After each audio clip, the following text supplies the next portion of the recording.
السلام عليكم، ازيكم عاملين ايه؟ يا رب تكونوا بخير. كان في اخ بعت لنا اسمه استاذ احمد بيقول انا عايز اعرف الذكر من النتاية عشان اتنصب عليا كتير، والناس دول ما عندهمش ضمير في الغواية. لا يا صاحبي، في ناس محترمة وفي ناس عارفة هي بتعمل ايه، بس انت اللي حظك وقع مع الناس الوحشة.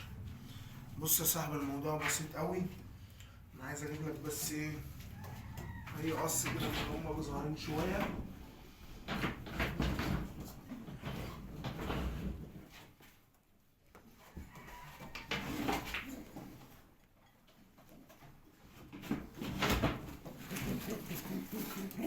بص يا صاحبي، ده دكر. اول ما تمسك الدكر كده،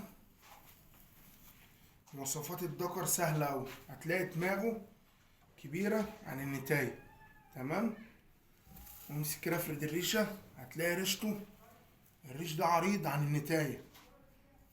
كل دي كده مواصفات الدكر. الصدر هتلاقيه اعرض من النتاية بكتير.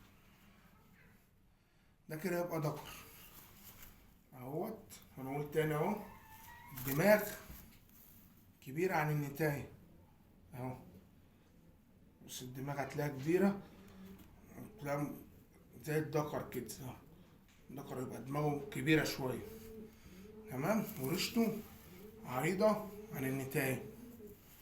والصدر برضو بالجسم هتلاقي الدكر دايما أتقل من النتاية، تمام.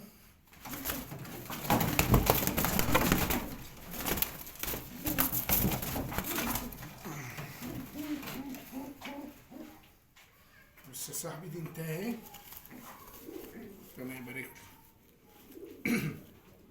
بس يا باشا، النتاية دماغها أصغر من الدكر. ازاي؟ فرق، دماغها أصغر من الدكر. صدرها، الصدر من هنا هتلاقيه قليل عن الدكر. بص يا صاحبي، بص الفرق. بص الصدر عريض ازاي ودماغه كبيرة ازاي. بص دي دماغها صغيرة، الصدر نفس النظام. والريشة هتلاقي ريشة النتاية، بص يا صاحبي اهو. بس ريشة النتاية هتلاقيها دايما رفيعة عن الدكر. بس الموضوع بسيط قوي.